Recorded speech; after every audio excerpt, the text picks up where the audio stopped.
हाँ जी। क्या बात चल रही थी हमारी? नरकायु के आश्रव के कारण। उसमें हमने देखा कि बहुत आरंभ और बहुत परिग्रह, ये नरक आयु के आश्रव के कारण। अब बहुत परिग्रह में हमने देखा कि 14 अंतरंग और 10 प्रकार के बहिरंग परिग्रह होते हैं। तो जिसके पास हमें बहिरंग परिग्रह हमें दिखाई दिए, तो हमें क्या लगता है कि यह तो परिग्रह ही है।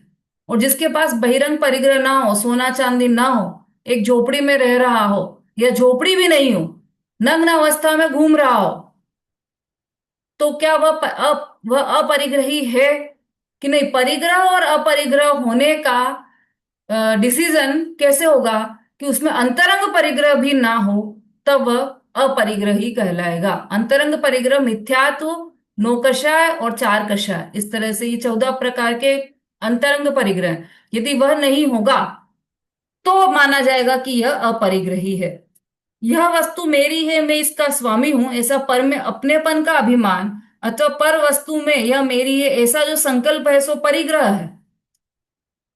अब किस पर वस्तु में ऐसा मानना कि यह मेरी है, ऐसा संकल्प करना कि अरे यह तो मेरी है ना? किसी के पास 3 घर हैं, 2 प्लॉट हैं, तो क्या मानेगा कि यह भी मेरा है, यह भी मेरा है, ऐसी दृढ़ श्रद्धा है उस। और जिसके पास एक भी घर नहीं हो, एक भी प्लॉट नहीं हो, तो वह तो नहीं है ना परिग्रही? कि नहीं, उसके पास यह भाव है कि अरे अभी बात, अभी मेरे पास कुछ भी नहीं है ना, यह भाव है, तो वह परिग्रही है।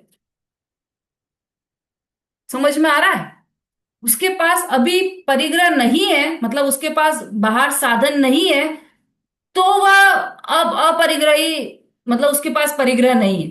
लेकिन यदि उसके पास, उसकी भावना ऐसी है कि मेरे पास परिग्रह आ जाए, चिंतन में ऐसा है कि मेरे पास तो अभी कुछ भी नहीं है, अब मैं कुछ ऐसा करना चाहिए कि मेरे पास घर भी हो, गाड़ी भी हो, बंगला भी हो, सब हो, ऐसा जो भाव है, वह भी परिग्रह की निशानी है।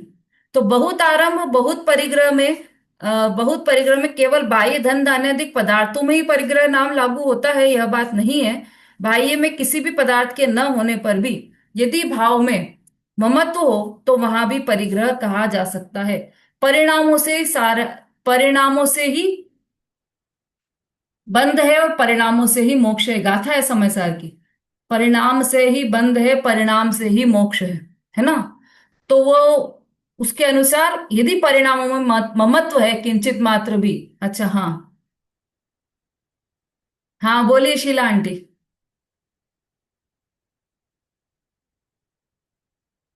अनम्यूट अनम्यूट करना पड़ेगा। परिणाम से ही बंध है, परिणाम से ही मोक्ष है, योग सार की गाता है, योग सार। योग सार की, बहुत बढ़िया। ऐसे बड़े लोग साथ में रहे ना तो कोई त्रुटि ना हो। परिणाम से ही बंध है और परिणाम से ही मोक्ष है, योग सार ग्रंथ की गाथा है। तो ये जो ममत्व है परिणामों में, यदि बहुत ममत्व है, ममत्व में तीव्रता है, तो वह बहु परिग्रह है। ठीक। तो अब ये संख्या में और परिणाम में, दोनों में बात आ जाएगी, ये समझ लेना इसको बराबर से। आगे सूत्र में जो नरकायु के आश्रय के कारण बताए हैं वे संक्षेप से हैं, उन भावों का विस्तृत वर्णन अब दे रहे हैं यहां पर। देखिए, पढ़िए इसको।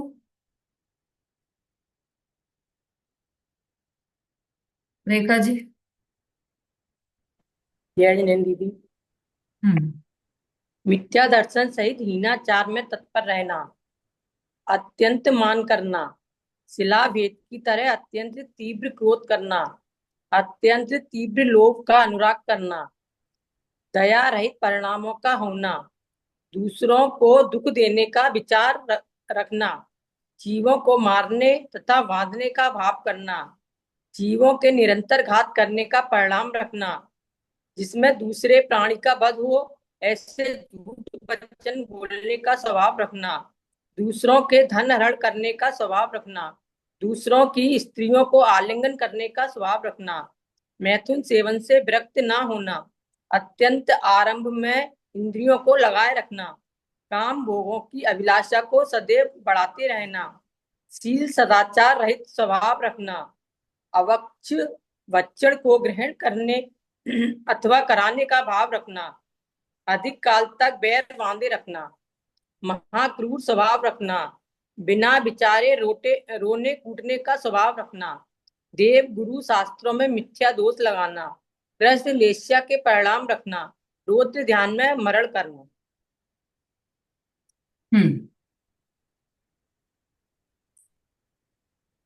22 प्रकार के यहाँ पर बताए हैं, है ना। ऊपर तो संक्षेप में बता दिया था कि बहुत आरंभ और बहुत परिग्रह होंगे तो नरक गति के बंध के कारण है। अब ये बहुत आरंभ और बहुत परिग्रह केवल मनुष्य गति में ही हो सकता है, और तो कहीं नहीं हो सकता ना।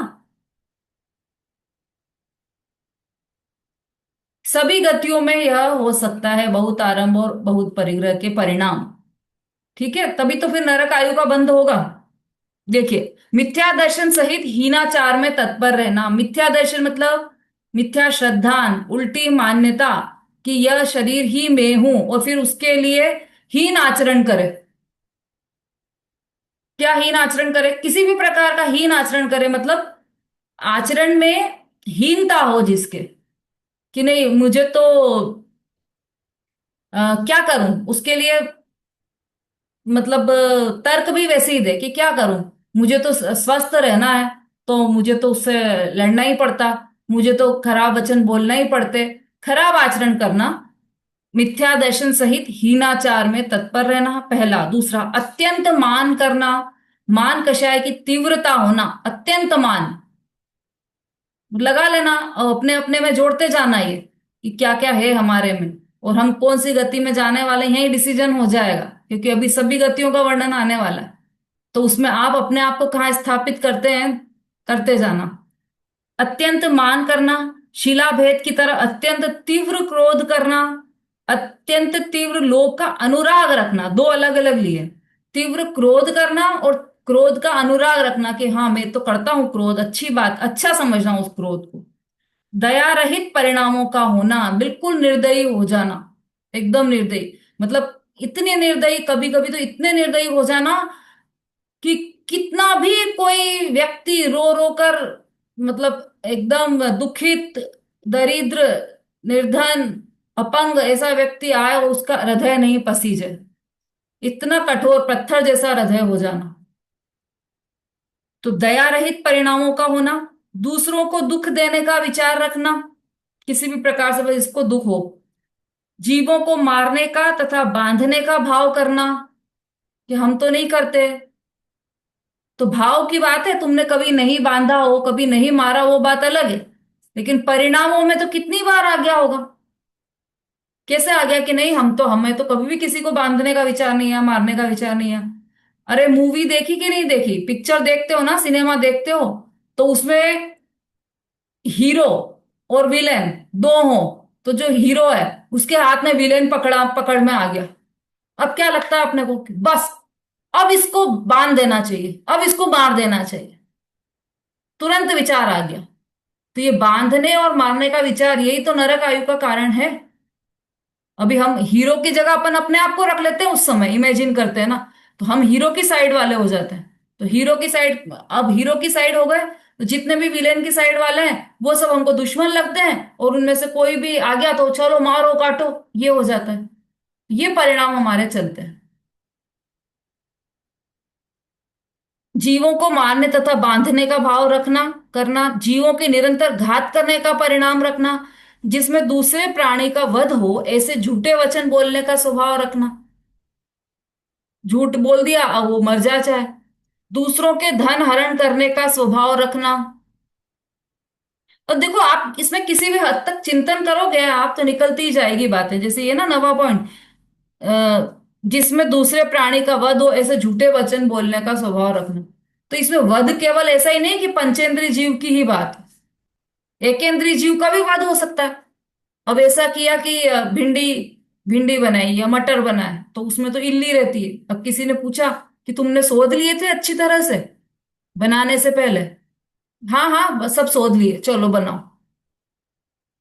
अब वो अयत्नाचार पूर्वक किसी के मतलब वध करने का परिणाम हो गया ना, चाहे वो इल्ली हो चाहे कीड़ा हो, और हमने शोधे नहीं और कह दिया कि हाँ शोध लिया हमने और बना दिया उसको, तो किसी के वध करने का परिणाम। कहीं तक भी आप चिंतन करना इसको, हमें कितना चलता है ये सब,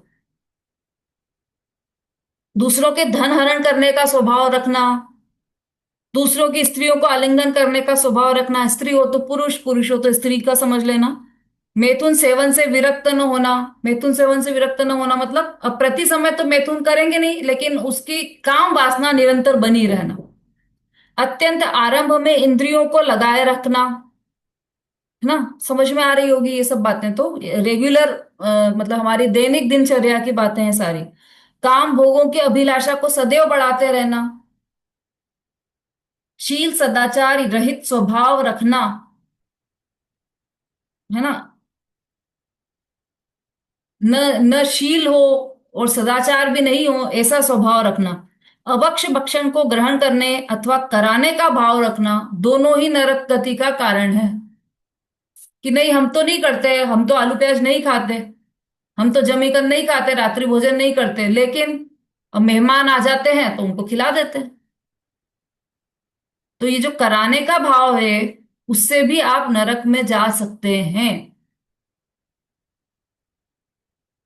ठीक है, कड़क लगेगी बात, लेकिन सत्य यही है ना। शादी की, बेटी की शादी की, कि हम तो आलू प्याज नहीं खाते हैं, लेकिन बनवाना पड़ा, क्योंकि जो लड़के वाले हैं वो उनकी तरफ से ऐसा आया है कि भाई हमारे सब फ्रेंड्स खाते हैं तो बनवाना ही पड़ेगा। तो जितने लोगों ने खाया है ना शादी में जमीकंद, उन सबका पाप आपको लगा है। और वो सब नरक गति का कारण बंधा है। सीधा सीधा आश्रव का कारण है, स्पष्ट लिख दिया। अवक्ष भक्षण को ग्रहण करने अथवा कराने का भाव रखना, ये नरक गति के आश्रव का कारण है। अधिक काल तक बेर बांधे रखना, कोई बात हो गई हो किसी से उसको खींचना, कषाय को खींचना, लंबाना, वह भी नरक गति के आश्रव का कारण है। महाक्रूर स्वभाव रखना, बहुत कुटिल स्वभाव रखना। ऐसा किसी किसी का तो ऐसा स्वभाव होता है कि वो घर में एंटर करे और घर के जितने सदस्य हैं वो सब कोने में दुबक जाते हैं, इधर उधर, कोई इधर छुपे कोई उधर छुपे। क्यों? क्योंकि वो आ गए हैं भैया, अब वो गुस्सा करेंगे, है ना। और या फिर कोई लेडी ऐसी होती है कि जैसे ही वो आए, मतलब जो घर की मेड रहती है सारी, वो बेचारी डरती ही रहती है कि अरे मैडम आएंगी और वो डांट लगाएंगी, और दिन भर डरती रहे। तो क्रूर स्वभाव रखना, यह भी नरक गति का कारण है। बिना विचारे रोने कूटने का स्वभाव रखना, बात बात पर रोना। कहते हैं ना गंगा जमुना बसी है इनकी आंखों में, तो बस कुछ बात हुई जरा सी और रोने लग जाना। तो रोने कूटने का स्वभाव रखना, बिना विचारे बस रोने लगे। देव गुरु शास्त्रों में मिथ्या दोष लगाना। कृष्ण लेस्या के परिणाम रखना। कृष्ण लेस्या के मतलब, कृष्ण लेस्या के परिणाम कैसे होते हैं? तीव्र क्रोध, तीव्र मान, तीव्र माया, तीव्र लोभ के भाव, ये कृष्ण लेस्या के परिणाम है, वैसे रखना। रौद्र ध्यान में मरण करना। रौद्र ध्यान कौन से होते हैं, किसी को पता है? रौद्र ध्यान किसे कहते हैं,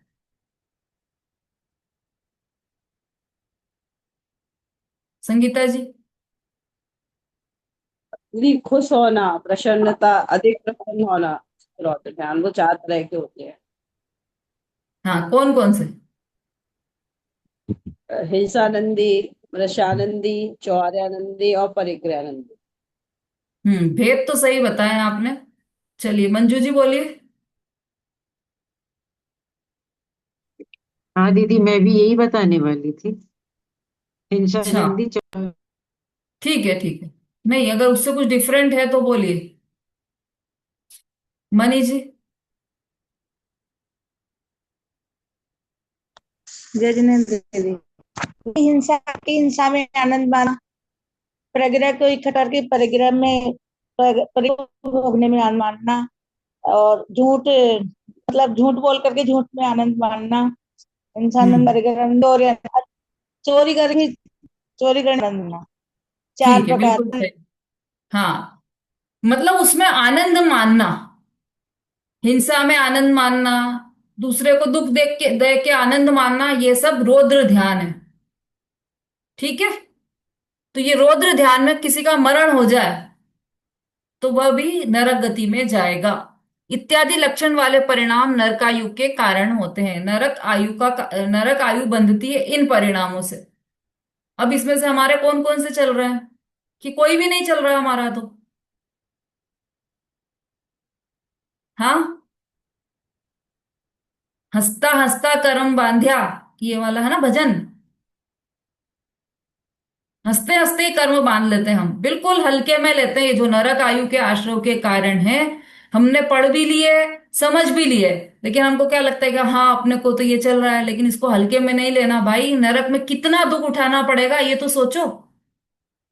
कैसी नरक गति का वर्णन पहले ही ढाल में दिया है। तिल तिल करे देह के खंड, असुर भिड़ावे दुष्ट प्रचंड, सिंधु नीर ते प्यास न जाए, तो पण एक न बूंद लहाय, तीन लोक को नाज जुखाए, मिटे न भूख कणा न लहाए। इतनी भूख हो कि तीन लोग का अनाज खा सकता है वो, लेकिन एक कण भी नसीब ना हो, एक बूंद भी पानी की ना मिले, और हर तरफ मारो काटो यही आवाज आती रहे। कोई आकर कैसे काट रहा है, कोई तीर चुभा रहा है, कोई भाला चुभा रहा है, कोई तलवार से काट रहा है। पेड़ के नीचे जाकर बैठ जाओ तो पेड़ के पत्ते ऐसे कि जिससे शरीर दो भागों में कट जाए। और ठंडक पाने के लिए नदी में कूदे तो नरक, नदी निकली खून की नदी, जिसमें गंदे गंदे पदार्थ सारे, हड्डी मांस पीप ये सब भरे हुए, तो और जलने लगा वहां पर शरीर। मतलब क्या क्या कहें। हमारे यहाँ तो तीन लोग का नक्शा बना है, उसमें नरक के दिए हैं सबका पूरे चित्र, कि क्या क्या करने पर हम नरक में, कैसे कैसे दुख दिए। कढ़ाई में तेल में उबाल दिया गया, तेल में तल दिया गया। क्यों? क्योंकि आपने आलू के चिप्स बनाकर खाए थे ना, तेल तेल में उन उन जीवों को तला था। तो अब आप भी देखो कि कैसा होता है तलना, कैसा होता है उसका अनुभव।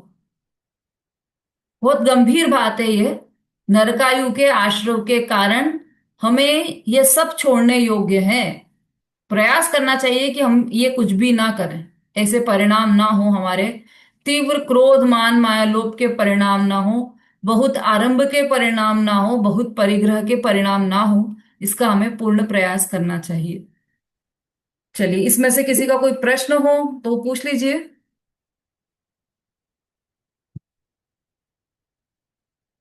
संगीता जी। दीदी जैसे रात्रि रात्रि को जैसे भोजन बनाना, मतलब एक अपने हम्म। मन से बनाना और एक मजबूरी में बनाना, तो उससे मतलब फिर कैसा क्या बन। बंद तो होगा, बंद से तो नहीं छूटोगे आप, मजबूरी हो चाहे कुछ भी हो, बंद तो होगा। क्योंकि ये इसमें स्पष्ट लिखा ना, अभक्ष भक्षण को ग्रहण करने अथवा कराने का भाव रखना। तो आपके परिणाम तो हुए ही, बना रहे हो आप अभक्ष, तो उसके परिणाम तो हुए ही, भले अभिप्राय में ना हो। उतना पाप नहीं लगेगा जितना अभिप्राय वाले को लगता है, लेकिन पाप तो लगे।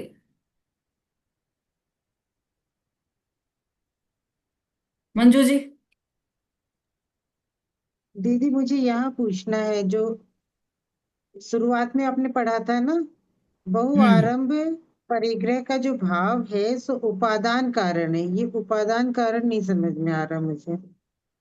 कोई भी कार्य होता है उसके दो कारण होते हैं, उपादान कारण और निमित्त कारण, है ना। अब जैसे सम्यक दर्शन का कार्य हुआ, चलो और सरल ले लो आप। अ, घड़ा बनने का कार्य हुआ तो घड़ा बना, उसमें उपादान कारण तो मिट्टी है, उसमें निमित्त कारण कौन है? कुम्हार है निमित्त कारण। दो कारण हो गए ना। इसी तरह से यहां पर ये जो नरक आयु का आश्रय हुआ है, उसके दो कारण है, एक उपादान कारण और एक निमित्त कारण। तो उपादान कारण तो परिग्रह का भाव है, और निमित्त कारण क्या है कि बाहर में बहुत आरंभ और बहुत परिग्रह रखना, ये निमित्त कारण है। ऐसा मतलब जो वास्तव में कारण तो है नहीं, लेकिन वो मुख्य कारण के कारण उस पर कारण होने का आरोप आ गया है, उसे कहेंगे निमित्त कारण। वास्तविक कारण तो क्या है नरक आयु आश्रव का, कि आरंभ परिग्रह का भाव है, वही वास्तविक कारण है। जी दीदी। कुंद प्रभा जी बोलिए। अजी दीदी, ये चौथे नंबर का है ना, अत्यंत तीव्र लोभ का अनुराग रखना। अनुराग रखना मतलब थोड़ा सा। तीव्र लोभ का अनुराग, लोभ से प्रीति होना, लोभ के प्रति राग होना, कि हाँ मुझे तो लोभ है, उसको अच्छा मानना, लोभ को।